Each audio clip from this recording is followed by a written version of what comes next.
And so with that, what I want to do is I'll take a seat and I'll go around the table and just ask the panelists to provide their thoughts. I know you want to talk about CalSTRS in particular, and then we'll move on and we'll do the simulation part of this. Thanks.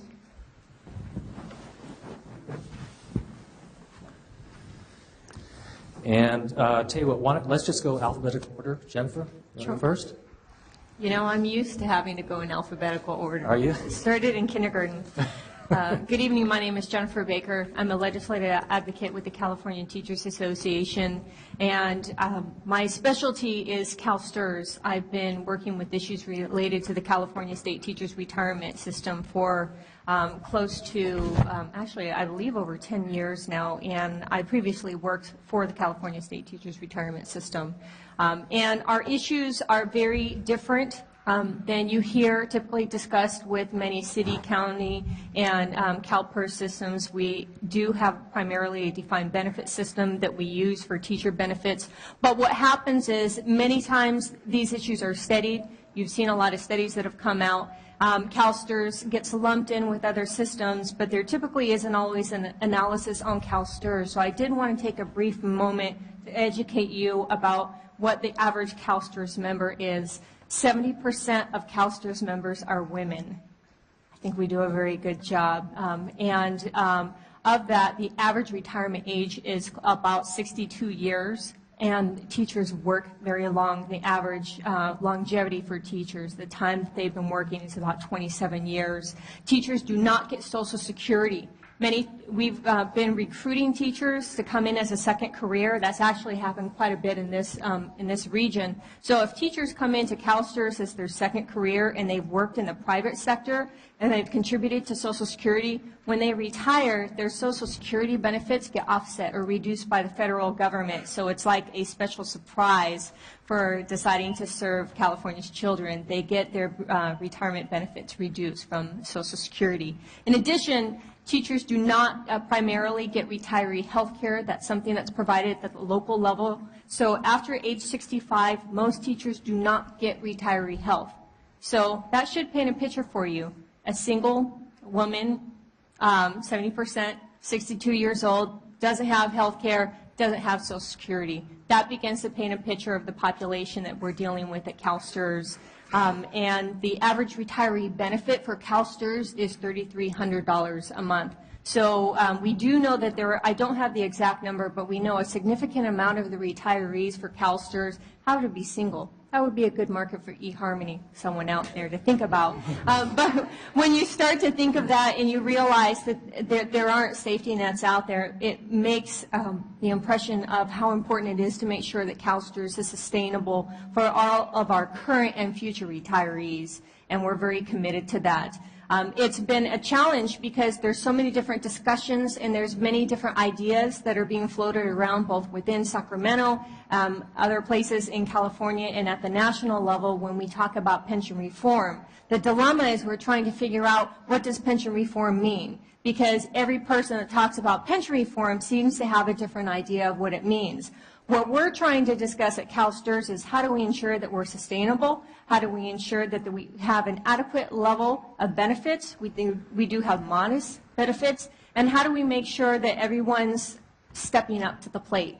We know that for the CalSTRS system, we've done a very good job at that because contribution levels have been very stable. As a matter of fact, over the last 25 years, both the employee and the employer, so the school district and the teacher contribution rates to CalSTRS have not changed. So teachers give 8% of their salary to CalSTRS. That level has not changed. And the employer contributions have been 8.25%. That has not changed. The only level, interestingly enough, that has changed has been the state's contribution to CalSTRS, which used to be approximately 4.6%, but that was reduced about 10 years ago to close to 2.2%. So interestingly enough, the state has had a contribution holiday as far as contributing to CalSTRS for over 10 years, and that's actually saved the state over $3 billion.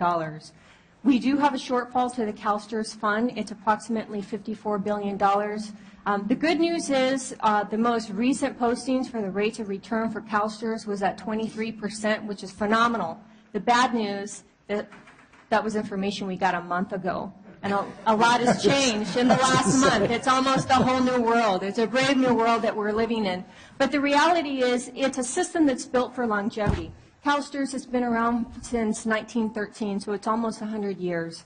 We were around a lot even before men were allowed to be teachers and were allowed to be part of the system. We've survived a lot of rocky roads. We survived the Great Depression. It is a challenge. We have to have a conversation about changing contribution rates, and those conversations are happening. It's very difficult, though, to have that conversation in Sacramento when the structure of CalSTRS is different. They don't set their rates. The legislature and the governor does that. How do you have that conversation in the midst of the worst economic crisis that we've seen? We've seen $20 billion decimated from education. Class size is almost double. We have schools starting class right now, and we have so many schools that don't have enough textbooks, don't have enough classrooms, don't have enough teachers. It's a very difficult conversation to have, but nevertheless, it's a conversation that we have to have. We're committed to doing that, but what we are committed to doing also is trying to educate others, because what happens is people want to do a one-size-fits-all approach to pension reform, not realizing that there are structural and cultural differences within the state teachers' retirement system, and any changes that you make to that system can have a detrimental impact on educational policy and recruitment of teachers, which is becoming a little more difficult with all the layoffs we've had recently. Right, thank you. And let's go to David Crane. Thank you, Joe. Well, I have 3 points I want to make that largely about the math. First of all, a lot of people forget when investment return assumptions are discussed that pension funds have roughly 25 to 35% of their assets in fixed income, bonds, that sort of thing. And bonds earn, well, now particularly low levels, but historically 4.5 to 5%. So for pension funds to earn these very high rates of return that they've assumed of 7.5 to 8%, that means the equity portion of their portfolios, which is that under 70%, have to grow at effectively double-digit rates of return before fees. And that's about 40% more than the stock market returned on average in the 20th century. So these pension funds, this is why for those of you who are in this audience who are recipients of these pensions, you are not to blame for any of this. These pension funds have been assuming enormously high levels of returns, and as a result have not been contributing enough. This is a problem that did not have to happen. So I just wanted to point this out. One of the reasons people get confused about the investment return assumptions is they forget how much of the portfolio is in fixed income. They also forget, and if Paul Volcker was here, since he was the architect of a lot of this, that a lot of the return that pension funds got from 1982 to 1999 was largely a result of fixed income rates falling so sharply. The long bond, the 30-year bond, was trading at 15% in 1982, and it went down to about 5% by 1999. In and of itself, that dramatically raised values of pension funds. Now, of course, interest rates are going to go the other way, which is likely to reduce the portfolio values. The second thing is, Joe pointed out that mentioned that GASB requires that these pension funds discount their liabilities at the same rate as their investment return assumption. That's not right. They're not required to do so. GASB allows them to do it. These pension funds have always had the latitude to report their liabilities using a proper discount rate. For example, AIG was not required under FASB to report its credit default swaps, which were liabilities but weren't on their balance sheets, and had they been required to report them, nobody would have extended them credit. But they were allowed to report them, and just like Lehman Brothers was allowed to report to people that it was levered 60 to 1, when it was reporting it was 30 to 1. So there's a difference between requirement and being allowed. And for example, the controller and the actuary in New York City voluntarily discloses liabilities using a different measure than GASB allows, gives measures on both accounts. The last point I want to make is that Joe is right that the longer we wait to address this, and really the way to address this is by pouring massive amounts of money into these pension funds, one way or another, now, in my view. It's true, it gets worse. But the question is for whom it gets worse. Because there are very few young people in this audience. There are a couple of Stanford students here. Most everybody here is younger than me, but you're not that young. My kids are 20 and 22, and a lot of you probably have kids. the problem is entirely, almost entirely on their backs. So you think these cuts that we're seeing to services, I mean, really, there are only three parties that get hurt when it comes to unfunded pensions. Recipients who might have to contribute more or see their benefits cut, taxpayers who might have to pay more, and service recipients who get fewer benefits. You ain't seen nothing yet unless we step up, unless our generation steps up now and addresses this problem. Right. Thanks, David. Let's go to Dan Doonan. Yes. My name is Dan Doonan. I work for AFSCME out of the international office in the research department. I got involved in a lot of the pension issues that are going around now. I used to work for Buck Consultants doing actuarial work. So have a bit of a background working with pensions. And our members are in the San Jose Federated Plan. So I'll be focusing a lot on the Federated Plan, which is what I've been looking at. But I'm going to start off, I want to switch our focus a little bit. You know, we hear retirement crisis a lot. And when I think about the retirement crisis we face, I think about the fact that 401ks have us heading for a disaster. Two items I'll mention. Wall Street Journal had an article out where they commissioned a study looking at how much are in these accounts. That people are going to be, you know, approaching retirement with 401k accounts and retiring, you know, counting on those to provide a retirement. And what they found was workers between the ages of 60 and 62 who are going to rely upon 401k accounts are on track to have less than a quarter of what they'll need to maintain their lifestyle in retirement. The second thing I would like to point out is Deloitte Consulting did a survey of corporate HR managers, you know, the people that do the benefits for corporations. 80% of them believe that 401ks are good for recruiting workers to come join their firm, but only 13% believe they'll provide retirement security. Thankfully, these workers will have Social Security benefits, but no one should be surprised years down the road when all these 401k retirees begin utilizing the safety net programs after they exhaust their savings. It's an entirely predictable disaster which will put more stress on governments down the road. Unfortunately, our political system is unwilling to acknowledge or address this. Meanwhile, 30 years of data show that real pensions, and I'm talking about the guaranteed benefit, assets that are managed and invested centrally by a board set up with employers, real pensions have been more efficient, providing a better bang for the buck, and more effective with better design elements to actually provide the benefit that will be necessary in retirement. I'll be happy to elaborate on either of those points later, but the basic point is following others isn't always the right thing to do. 401k plans are truly a tax break for the wealthy that have gone terribly wrong. What about the private sector costs? We always hear about comparisons. Well, the private sector is putting 12.4% of pay towards Social Security. Vanguard, who administers 401k accounts, says you should put 12 to 15% of pay towards your 401k account. And they used to say 9%, but they're now waking up to the fact that everyone's way behind where they should be, so they're advising 12 to 15%. So the private sector should be putting in 24 to 27% of pay, and they'll still fall short. They'll still have a benefit that's inadequate in retirement. Meanwhile, the total contributions to the federated plan have been between 17 and 33% over the last decade for a system that works for employees and has been a wonderful retention tool for the city in a high-end labor market. AFSCME is committed to building and maintaining pension systems that work efficiently and effectively, providing retirement security to all workers nationwide. After many years on the job, real pensions provide an opportunity for retirees to live out their later years with dignity. So San Jose's federated plan has an average benefit of $36,200, and that's roughly 50% of pay that someone was making at the time of retirement. The city workers contribute a portion to each paycheck to pay for the cost of the benefit, but they do not participate in Social Security either. So this pension is it for them. And the plan was designed to provide a stronger benefit than a lot of other retirement plans to account for the fact that the workers are not in Social Security. And that's entirely appropriate. Recently, the city's begun a tremendous campaign against this pension system for its workers. As the recession began, they insisted on ramping up contributions to pre-fund retiree health care, which is essentially pulling costs forwards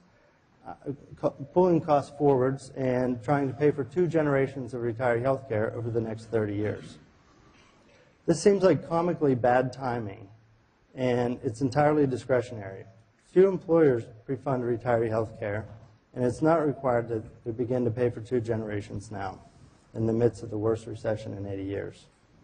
The 2012 contribution will be over $40 million, which is directly related to the difficulties in maintaining services to the community, such as keeping libraries and community services open, weak code enforcement, and laying off the workers that do all these services. Workers even agreed to pay half the total contribution for retiree health care. Not their own cost, but the total contribution, including retirees. So over the next 30 years, they'll essentially be paying the vast majority of their own cost. The city should appreciate the deal they got. It's one of the most generous commitments from workers in the country, and they'll soon be contributing more than 10% of pay. Instead, the ramp-up has been used as a tool to make the programs look less sustainable. A new memo was released the other day showing higher pension costs due to more assumption changes. It didn't incorporate the recent pay cuts, smaller workforce, or higher than expected asset returns in the prior year. So essentially the bad news was included, but not the good news on the liability side. A press release went out almost immediately, and it didn't mention that this was assumption-driven, the change in the projected costs, and instead allowed the general mischaracterization that people will assume it's benefit-related. So far, the outcomes of this campaign have been it's scared a lot of people into retiring. People are running for the doors, hoping to get their benefits vested, and that increases costs. It's moved an initially supportive public against additional revenues. And it could lead to a lengthy legal battle, which may not save anything in the end, but it will certainly cost everybody involved. So the pension costs have increased, mostly due to assumption changes, as we've been talking about, and investment losses. The federated plan contributions rose by 13% of pay since 2001, but it's rarely mentioned that in 2001, pension costs were essentially at an all-time low, and that's basically because the extraordinary returns in the 90s had these plans very well funded, and suddenly the contribution levels were much lower than they had been over the years past. And that's why a lot of times when you see advocates that are against pensions, they'll always compare the costs around 2000 and 2001. Meanwhile, our members just sacrificed another 12% of pay in the name of increasing retirement costs, and the costs were up 13% since 2001. That's in addition to making contributions for retiree health care that will soon exceed 10% of pay. So our members are now picking up most of the cost increase in pensions and paying for the vast majority of their retiree health care costs. There's little the workers can do about the assumptions, past or future, but it's worth noting that the assumptions don't drive the real cost or the benefit payments, as was noted earlier, but only how they're spread out over time. If you take pessimistic assumptions, you'll be paying a lot more earlier and a lot less later. And if you take overly optimistic assumptions, you'll pay less now and more later. And that's why you essentially try to guess at what the returns will be so you can spread the costs out more fairly between different generations. Finally, the fact that pension contributions vary over time is a feature. It's not a bug. 401k participants should be regularly reevaluating and readjusting their contribution levels to their plans, but they're not doing that. And in fact, most of the time they don't even have the tools available to do that in a responsible manner. AFSCME does recognize the real challenges facing pension systems in San Jose and elsewhere, and is committed to common sense, financially sound, and legal solutions. We understand that pension costs can increase due to investment losses, and our recent proposal will help the city deal with that aspect of managing a pension plan in the future. In the next round, I hope to highlight and talk about our offer a bit more. Great, thank you, appreciate it. We'll go to Charles Jones now. Hello, I'm Charles Jones, and I'm the commissioner on the San Jose Neighborhoods Commission. And I guess it's interesting, you hear all these numbers flying around. We've heard a lot of good data. I've sat in on various task force and meetings around the budget, around pensions, and you walk away from those meetings and your head's spinning, they're throwing so many numbers at you, and you're figuring out, okay, what does all this mean? I want to talk a little bit about what it means to the citizens of San Jose. As a citizen of San Jose, it affects me by not having my street repaired, or garbage collected on time, or trash in the streets. It means having an additional 2 minutes or a minute and a half for the fire or emergency services to get to your house. It's a matter of life and death.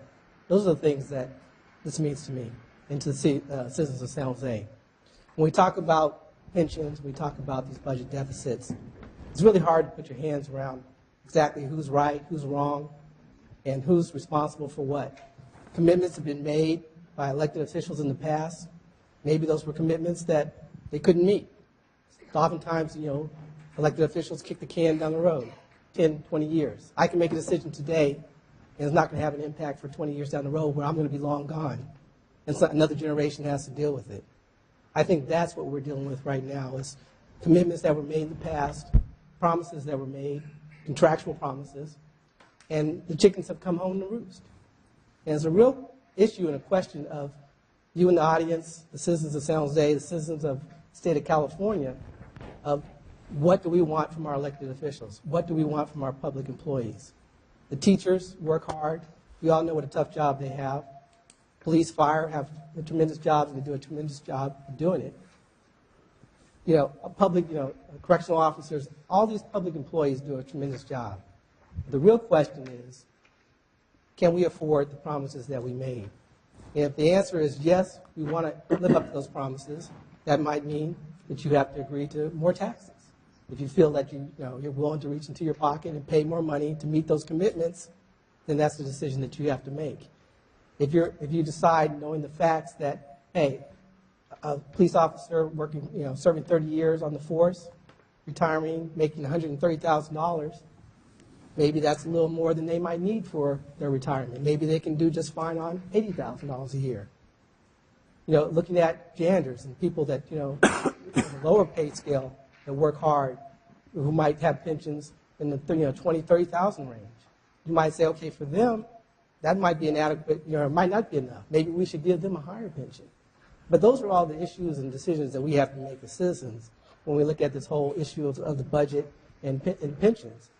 Again, there are several people that I've heard speak. They have a very strong position on one side. You're going to hear other people speak and they have a very strong position on the other side. But at the end of the day, we as citizens are the ones that are affected. It's our services that are being affected. And we're looking at, in San Jose, at a budget deficit of over $100 million, particularly coming up next year. And the question is, how did that happen and how does that get fixed? And that's what we want to see addressed as citizens. Great, thank you. Mayor Reed. Thank you, Joe. I thought you said this was going to be boring. And it was going to make me sleepy. I feel like I've been reading a Stephen King novel because I'm considering the implications of the data. It is very scary when I think about what is the purpose of a city, because you've outlined a scenario in which we're unable to fulfill the basic obligations of providing services to our people. And so it's a frightening set of scenarios. Before I explain a little bit about that, I want to make sure I don't forget to introduce some people who are here. You introduced Councilmember Herrera and Constant earlier, but our City Manager Deb Fagoni's here, City Auditor Sharon Erickson. I want to introduce my Chief of Staff, Pete Furman, wherever he is, over here, and Armando Gomez, who is my Chief of Budget. Many of you know them. I think I have a couple of slides in your slide deck that, if I could get them up, would be helpful, I think. Thanks. Because the way I take your data, I feel like I got three choices. Thank you. The first choice is to underfund, through whatever way possible, the obligations for our retirees. And That means we go the route of Pritchard, Alabama, which is one day you wake up and you say you're retirees, we're out of money. We're not making your retirement payments anymore. Or Central Falls, Rhode Island, and you go to retirees and say, we can only afford to pay you half of what we owe you, and we're going into bankruptcy if you don't agree to that. I think they ultimately did go into bankruptcy. I'm not sure which way they went. We've chosen not to do that. But I'm finding out tonight that even though we think we're not underfunding, in fact, we are. And that is extraordinarily frightening because look at the funding. $73 million 10 years ago, $245 million this year. That's not a projection. That is the amount we put into retirement benefits. That includes the health care. That includes everything. Those are enormous dollars. So out of the general fund, that's roughly $245 million is all funds. But the general fund, which is where we pay for services, police, fire, libraries, things like that, is about 25% of our general fund went just to pay for retirement benefits this year. And now you're telling me we're underfunding, that this is sort of the best case scenario because we're using a 7.75 rate of return. And then looking to the future, the actuaries for the two funds have said they think in 2016 we'll be at $430 million based on the assumptions they were using a year ago when they did the evaluations of the plans. If they change some of those assumptions to be more realistic instead of optimistic, it could be a much higher. So we're in a very difficult spot. We don't want to go the way of Pritchard or Central Falls because we want to be able to pay people in return. We also have to deliver services to the people of our city. And we've already laid off cops, laid off firefighters, closed libraries, closed community centers, and we're not done. And so when do you cease becoming a city? What is the purpose of the city? And how do you deliver services to people? So you've got one more slide here, and I'm not sure which one of these buttons we're going to try one and see. No? I'll do this here. I'll just keep punching buttons. Got it. There it is. So I think of it in people because we spend money on people. People are the ones who deliver services. They work for AFSCME. They're the people who deliver the services. And 9/10 we had 4,600 people working, delivering services with general fund dollars. 2010 down to 4,200. That was last year. And this year when we got done with the budget, it's about 3,700. If we go to $430 million a year in retirement costs, we'll be down to about 2,800 ballpark, plus or minus a few. At 650, 1,700. Today, we have 2,200 people just in our fire and our police departments. So the slide you had about, well, you won't be doing anything but public safety, I'm not even sure we're going to be doing much in the way of public safety. Does that mean we have a volunteer fire department, a volunteer police department? I don't know. I haven't found anybody who can tell me how you can run a city of 1 million people, 10th largest city in the country, with 2,800 employees. It's a very scary world that we're looking at if we don't do that. So underfunding or fully funding and not providing services. The third option is to reduce the cost by changing the benefits. And that's the way that San Jose is attempting to go so that we can both provide services and make the payments to retirees that they've earned. Great. Thank you. John Chauvin. Well, unfortunately, I wish it weren't so, but I think the sobering outline that Joe Nation gave is appropriate, and I think it's we're in a tough situation.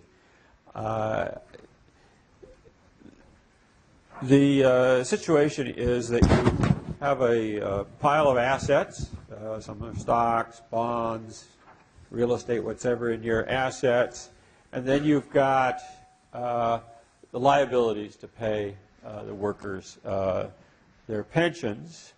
And what you're trying to do is figure out, are these assets enough to pay those liabilities? And you would think that measuring the assets would be the easy part. How much do I have to meet these obligations? But even that is kind of disguised by smoothing. And it's as if when you go home, you try to figure out what's my stock portfolio worth, and you say, instead of seeing what it's worth today, why don't I average in what it was worth last month and what it was worth a year ago and 2 years ago and 3 years ago, and I'll just kind of have an average figure for my my stock valuation. So if I want to go buy a car, I'll go say, well, I have enough, at least including those values that from a year ago or 2 years ago or 3 years ago, but of course, all those are irrelevant anymore. All you got is what you got today. And so, by the way, when the financial crisis hit, Stanford, in its spending out of its endowment, had a smoothing rule. And what did we do? We abandoned the smoothing rule. And we just took the hit. And if we hadn't done that, we'd still be dealing with the 2008 and 2009 low valuations, and we'd still be laying off people and so forth. We did it all at once, and I really think that's what you need to do is your assets are what they're worth today, unfortunately. Hopefully they'll be worth more tomorrow, but don't fool yourself that they're worth what they were worth yesterday. Now the liabilities, as everybody said, it's a little bit difficult to figure out a single number of your liabilities from, in fact, you're going to be owing pensions for 30, 40, 50 years into the future, and that's where this discounting factor comes in. And I'm going to ignore for the moment whether you should use this lower rate or the higher rate, but just mention that a couple things. The rate used by CalPERS is 7.75%, and that is net of their expenses. The expenses that they pay to the investment advisors and so forth that help them earn their, with those earnings. So you would need something like 9% before expenses to get 7.75% after expenses. And I ask any of you if you know a way to safely invest today and earn 9%. And if you do, please drop the secret with me. But that's a very aggressive assumption. It's very aggressive. If any of you are earning that at the bank, or if any of you think you're getting bonds that pay that much, or even stocks, the question on stocks are, what's more likely to repeat? The returns from the aughts or the returns from the 90s? And when people say, well, it's been good enough in the long run, it wasn't good enough the last 10 years. So I think it's a very high rate of return, and I think the lower rates that Joe put, the 6.2 or the 4.38 or whatever it was, unfortunately, are more appropriate, particularly given that these are what I call hell or high water obligations, and they should be. That is, these obligations are going to be paid. And if you invest in extraordinarily risky assets to pay certain liabilities, somebody gets stuck holding the bag quite often. I do agree, I think a number of us have said, you can't just get rid of this problem by coming up with a rosy set of assumptions. If you do that, it's kind of like kicking the can down the road. It's very, very likely the problem will come back and be even worse if you say to yourself today, fool yourself today and say there's not a problem because if returns are high enough, it'll go away. So I think we have a serious problem, and I agree with everybody who has said everything's got to be on the table.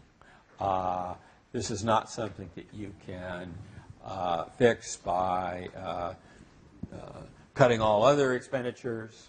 It's not something that you can fix by changing the investment portfolio.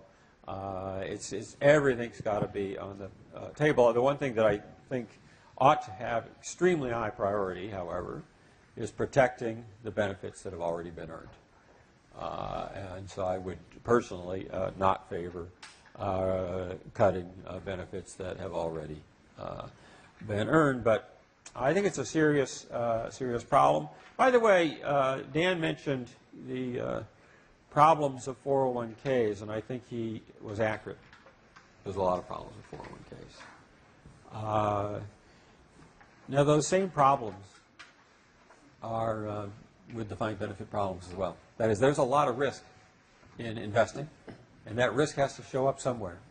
And where that risk is now showing up is on taxpayer and city managers and city councils, but it's still there.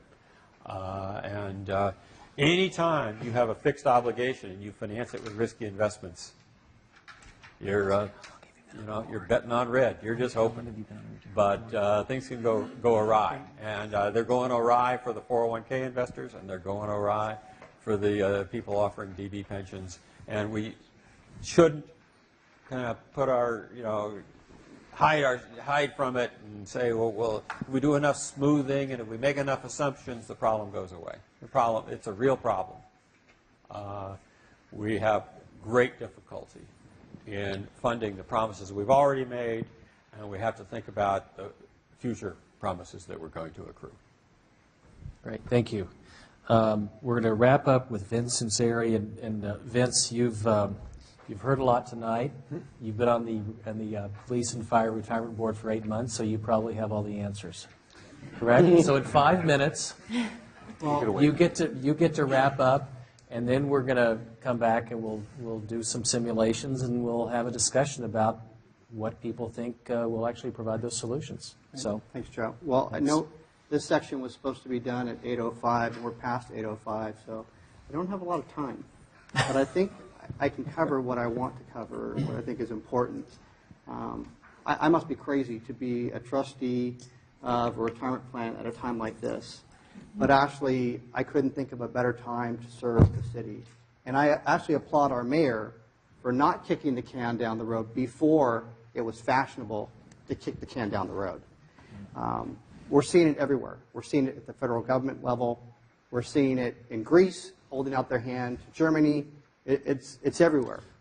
I deal with it on an ongoing basis because I'm a financial advisor. And so I have to deal with the 3 different components on a one-on-one basis. How much money are they funding for their retirement? What kind of returns are we achieving? And how much can they actually take out of that plan to make it last for the rest of their life? And I think Mr. Jones had it right. Did we make promises that we can't afford to keep? And that's a really important question because I think our back's up against the wall. This is not a situation of whether the police and fire deserve it. It could be somebody mowing a lawn, and we've offered them this entitlement. So we have to sort of take these issues off the table, which can be very emotionally charged because of the services that they provide. We have a situation where the capital markets have changed. They're likely going to continue this way for a while. If you study market histories, you will find that these cycles can last for 10, 15, 20 years. And so we may not be through these very, very low rates of returns. As a result, the assumptions are going to need to come down to provide realistic expectations on what the capital can actually do. And in doing so, you blow an even bigger hole in the budgets is what we've seen already. So it requires that all parties need to work together. And so I feel like joining the board, I can be a voice of reason. I don't have an axe to grind. I'm not here with any particular political affiliation. I'm not a union member. Certainly I'm a taxpayer, but I've been a resident of San Jose my entire life, and I want to see San Jose thrive. I consider San Jose to be the home of Silicon Valley, and I think we need to solve these problems. It's going to take some really tough actions on all parties, and I think the political posturing is going to have to go away and solutions are going to have to come about. The fact is that if you just imagine this as being a very long garden hose, and the water going into the garden hose is the contributions. There were times where contributions weren't the normal contribution level. And I'll give you an example. The University of California retirement system was very, very overfunded in 1991. And from 1994 to 2007, what happened? The contribution levels dropped significantly. They're in a deficit. Now you look at the garden hose. There were times where the garden hose not only had grown nicely, it had really expanded, and there was really too much water in the hose. It was coming out really fast if you wanted it to. And what happened? the recipients wanted more water coming out of that hose. Well, now the water hose is turned to a trickle. And we have provided benefits that we cannot afford. So I think all aspects of this need to change. I do agree with your comment that the current promised benefits we need to be very careful with. But we also need to take a hard look at benefits that people are currently accruing. So let me just ask a question here. In this audience, put your hand up if you are age 50 or older and you will be entitled to Social Security. Okay, 50 or older. Now, keep your hand up. Do you think you will get Social Security at age 66? Keep your hand up. Some people still think they'll get it at 66. I saw a lot of hands go down. The federal government is likely going to need to extend the age that we receive that benefit. So that aspect of what we're looking at needs to be on the table. So I think all aspects of what we're dealing with here need to come together to solve the problem. I believe that returns from the capital markets will continue to be lower for quite some time. We have an aging population, and that aging population will likely continue to shift their money away from stocks to more conservative investments, which will mean potentially lower returns from stocks. At the same time, from the fixed income markets, we're at historically low interest rates. If we think that we're going to solve our problem by putting the money into safe investments and eliminate the risk of the markets, at 2.1% return on treasuries, you'll never get there. I feel better. Thank you. We're going to have you guys, or actually Evan will come up in a sec, if you pull up that the simulations. And so as you're setting that up, let me just, it sounds to me as though there may be 4 things that have been discussed, and it sounds like for the most part people up here agree with that the approach is on 3 of them, but we've got to ignore the 4th. First is you can cut the budget, and the city's done that, and service levels are down, and you can continue to do that. You can reduce benefits, and I think John made the point of if you deal with those benefit reductions, generally most people would argue that you only do it prospectively if you've accrued a certain amount to date. My younger brother, who is a firefighter paramedic, would kill me if I suggested we reduce his benefits that he's earned already. You can increase revenues. And those are the 3 areas where it sounds like people agree. The 4th area, where it sounds like no one wants to go there, is this place where we change assumptions again. Is that fair from people on the panel?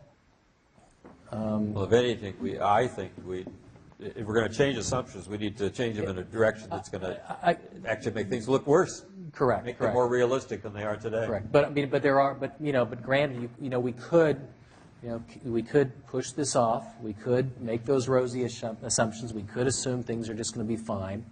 The odds of that'll just dig a deeper hole, right? Don't you believe? Well, I just wanted to say, in 2000 I was doing actuarial work, right? We were all getting 20% returns a year. We were reading books about the Dow 23,000 and how this was going to continue forever. We were wrong about that. The recent experience at that time sort of had everybody very optimistic.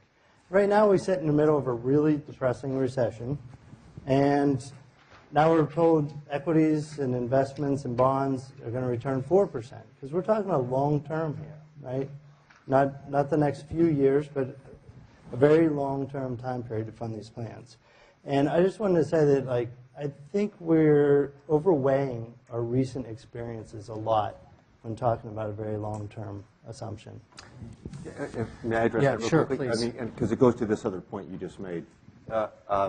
We have to address the assumptions, and we have to go the direction John said. And it infects those other the 3 solutions, which are revenue increases, change in benefits, if that's the case, and change in services.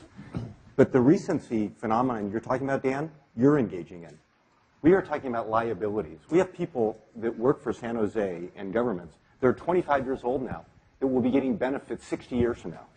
The right period of time over to measure returns when you invest assets to meet liabilities is more than a half a century. It's like a century. The returns that you're therefore referring to in 2000, when you're saying you're reading books, it was Dow 36,000, by the way, was the title of that book. At the exact same moment, Warren Buffett was saying in November of 1999, this stuff is nonsense, and published a very long treatise about returns from 1982 to 1999. And the math is very clear. In the 20th century, which was an incredibly prosperous century, stocks, which make up roughly 70% to 75% of pension fund portfolios, return 5.3% per annum plus 2% for dividends. That's 7.3%. And bonds, which are the other 30%, yield about 5%, roughly 5% if you're lucky. And John is right that on top of that, you have fees and expenses not only for the managers, but for the internal costs of CalSTRS, CalPERS, and all the others. So the returns that these guys are assuming at 7.75% to 8% are nuts. Warren Buffett was right. They're nuts. And they should have always been 6%. And these guys should be doing it right now. And whatever solutions that we come up with here, those three areas you mentioned, Joe, have to work at those new assumptions, not these fictitious ones. Okay. Guys, real quick. Real quickly, and then I want to get into this next step. I mean, you know, you say this, but over the last 20 and 30 years, plans have exceeded their assumptions. I know. Right? I mean, over the last 20 or 30 years, these things have looked conservative compared to what they actually earned. And, you know, that's at an ending point, which is pretty disastrous, you know, right after 2009. But It's like Joe Enlai said to Henry Kissinger. When Henry Kissinger asked Joe Enlai, what do you think of the French Revolution? Joe Enlai's response was, too soon to tell. When it comes to pension fund returns, 20 or 30 years is not meaningful. What's meaningful is 100 years. So you better take it one. Don't give me.